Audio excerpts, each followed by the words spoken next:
अब मैं असीम वकार साहब का रुख कर रही हूँ। असीम वकार साहब, एक तो ये डेट्स, है, मतलब वो खजूरों की बात कर रहे थे, तो खजूर को लेकर भी यहाँ पर कुछ संगीत रागी साहब ने ज्ञान दिया। सर मुझे उसकी जानकारी नहीं है, उस पर भी आप जवाब दे दीजिए। और वो कह रहे, मैंने आपको जानकारी दी। ओके जी, जानकारी दी है, मुझे लगा दोनों पर्याय है सर, कोई बात नहीं, चलिए जानकारी दी है, ठीक है ठीक है। तो अब वो साथ ही साथ वो कह रहे हैं साहब ये एक बड़ा वर्ग है, उन्होंने बड़ा वर्ग बोला कि बड़ा वर्ग है, और इस बार तो सर मुसलमानों को लेकर ही कही है ना आपने बात संगीत रागी जी, मुसलमान ही समझो ना, मतलब जो पूरा वर्ग, ठीक है। तो वकार साहब, हाँ वो कह रहे हैं कि थूकना, फूक मारना, मतलब वो कह रहे हैं कि भले ही आपको ना पता हो लेकिन ये एक बड़े वर्ग में होता है। तो आइए असीम वकार साहब आप बताइए, आपके यहाँ ऐसा हो रहा है क्या? सर ये धर्म का हिस्सा है, ये इस्लाम धर्म का हिस्सा है ऐसे थूकना खाने में?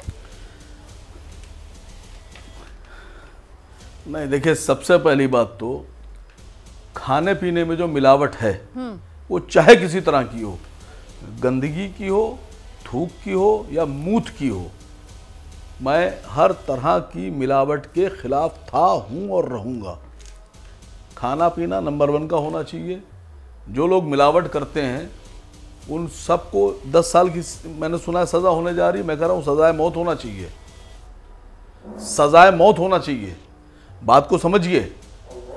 अब मैं आपके सामने, भैया इसको ज़रा बंद कर दीजिएगा ये। अब मैं आपके सामने एक लाइन बोलने जा रहा हूँ, कुछ चीज़ें बोलने जा रहा हूँ, उसको नोट करिए जी। और मैं चाहता हूँ कि यहाँ बैठे सभी लोग नोट करें। जो खाने पीने की चीज़ें होती हैं इनमें इंग्रेडिएंट्स जो हैं उनके नंबर होते हैं, कोड होते हैं। उनमें कोड है E 322, 631, E 471, E 472, E 481। ये खाने पीने की चीज़ों में, चाहे वो टॉफ़ी हो, चॉकलेट हो, जूस हो, पिज़्ज़ा हो, बिस्कुट हो, कई चीज़ों में मिलाया जाता है। इनके ज़रा एक बार मतलब देखिएगा। ये कोड मैंने वो लिए हैं जिनमें सुअर और गाय की चर्बी और मांस है। क्यों मिलाया जाता है? आप अगर मिला रहे हैं तो नाम लिखिए, कोड से क्यों लिख रहे हैं? मैं तो गुजारिश ये करूंगा कि इस तरह की चीज़ें भी बैन करिए आप। क्या हमारे हिंदू धर्म में अगर किसी को कोर्ट के ज़रिए से कोई ऐसी चीज़ खिला दी जाए जिसमें गाय का मांस या गाय की चर्बी हो, तो क्या वो हराम है हिंदू बहनों भाइयों के लिए कि नहीं है? क्यों हमारे देश में बिक रही हैं वो चीज़ें? सर आप सनसनी नहीं फैला रहे। अभी इतना बड़ा मंदिर का मामला आया, प्रसाद का ये तो लड्डू क्लियर होता है ना सर, वेज है या नॉन वेज है ये तो क्लियर होता है ना सर, हरा या लाल निशान होता है। अब आप इस तरीके की कोड वाली बात करके मुझे तो लग रहा है आप सनसनी से फैलाने का काम कर रहे हैं। मैडम, वेज और नॉन वेज, ग्रीन और रेड, हाँ जी, ये सर्किल होते हैं। लेकिन नॉन वेज में कौन सा नॉन वेज है ये तो पता होना चाहिए ना। अब अगर नॉन वेज में सुअर की चर्बी मिली हुई है मैडम, तो हम आप तो नहीं खाएंगे ना। और नॉन वेज में अगर बकरा मिला हुआ है, मुर्गा मिला हुआ है तो हिंदू भाई खा लेंगे, लेकिन अगर गाय की चर्बी है तो नहीं खाएंगे ना। उस नॉन वेज के ऊपर जो नॉन वेज का निशान है उसमें कौन सा नॉन वेज है यह होना चाहिए मालूम। क्यों नहीं होता है? अगर आपको मिलावट की ही जांच करना है तो जरा ईमानदारी से और सच्चे मन से कीजिए। ठीक। ये भाई मैं एक वीडियो देख रहा था, जवाब ले लो इस देना नहीं चाह रहा था, जवाब ले लो इस पर, आपकी बात पूरी हो गई। अब तो सोशल मीडिया का जमाना है, आप लेके नहीं मैडम स्क्रॉल कीजिए, बहुत सी चीजें आ रही हैं। पतंजलि वाले हैं अपने प्रोडक्ट में मूत मिला देते हैं। भारत पहला देश हो गया है जहां खाने पीने की चीजों में मूत मिलाया जा रहा है। ये शर्म की बात है हम लोगों के लिए कि हम पूरी दुनिया चांद और मंगल ग्रह और जाने की बात कर रही है और हम आप मुंह तो थूक में उलझे हुए हैं। एक कह रहा करो, एक कह रहा ना करो। भाई कौन सा आदमी ऐसा होगा, कौन व्यक्ति ऐसा होगा, किस धर्म का होगा जो ये कहे कि नहीं साहब थूक मिलाना चाहिए या मूत मिलाना चाहिए? मुझे एक बता दीजिए।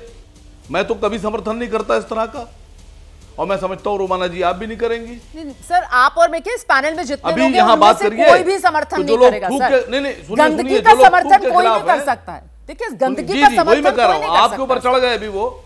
नहीं अभी नहीं सर, कोई किसी पर नहीं चढ़ रहा। अभी रागी साहब आपके ऊपर बिल्कुल नहीं, अभी रागी साहब बिल्कुल आ गए।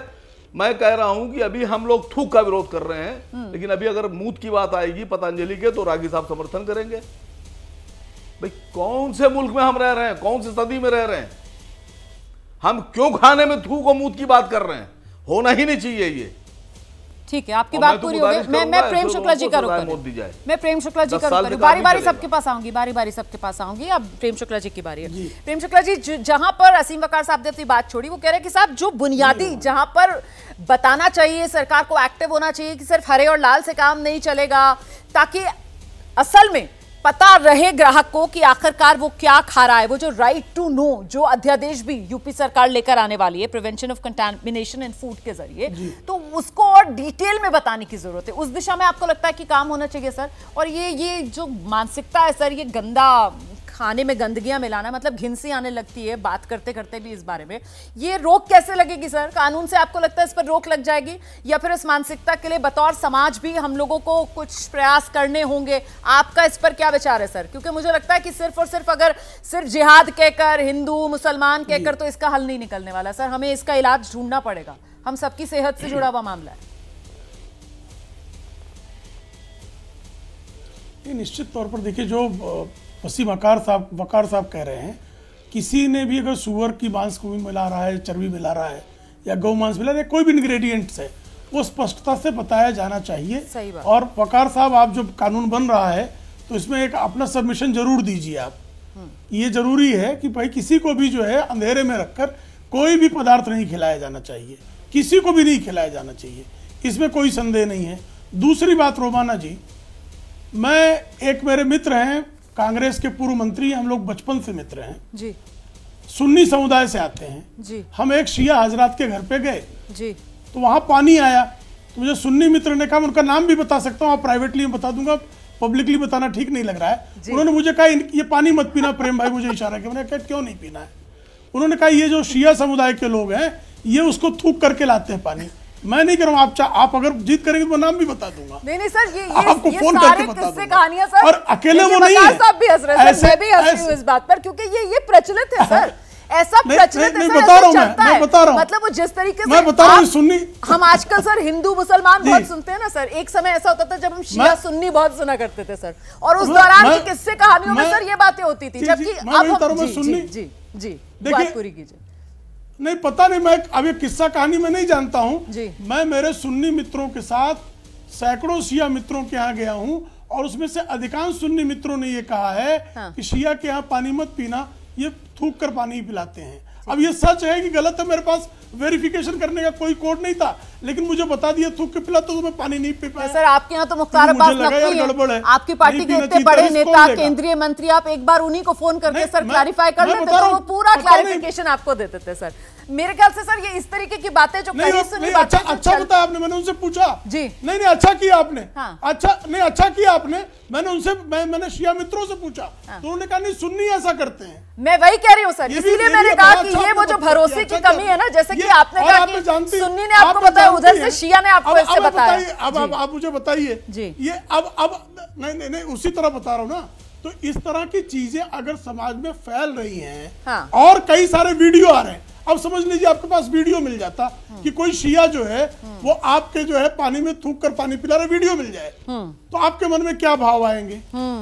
तो ये भाव अगर आए तो उसको रोकने का प्रयास होना चाहिए कि नहीं होना चाहिए? बिल्कुल होना चाहिए सर, और इसीलिए तो जिम्मेदारी यहाँ पर सरकार की आती है कि वो इनको रोकने का प्रयास करे, और साथ ही समाज के अंदर सर भाईचारा और सौहार्द भी तो बना रहे ना। ये भी तो जिम्मेदारी संविधान कहता है कि देश की सरकारों की है ना, और इसलिए ये कहीं ना कहीं वो जो बंधुत्व की भावना है वो कहीं ना कहीं बिखरे ना सर, और एक दूसरे के प्रति जो अविश्वास है वो ना पनपे। इस दिशा में भी तो कुछ प्रयास करने की जरूरत है ना। इसी वजह से सिर्फ ये कह देना कि मुसलमान है ये ऐसे होंगे, हिंदू हैं ये ऐसे होंगे, शिया ये ऐसे होंगे, सुन्नी हैं ये ऐसे होंगे, इस जाति के वैसे होंगे, उस जाति के वैसे होंगे, ये जनरलाइजेशन करना हमें बंद करना होगा सर। जो गलत काम कर रहा है वो आदमी गलत है, उसकी मंशा गलत है, उसकी नीयत गलत है, उसकी वजह से उसके धर्म, उसकी जाति को इस तरीके से बदनाम करना ये गलत है सर। इस पर फुल स्टॉप लगाने की जरूरत है, बस यही मेरा कहना था। बहुत शुक्रिया आप सभी का आज के शो में हमारे साथ जुड़ने के लिए। समय इतना ही है, माफी के साथ।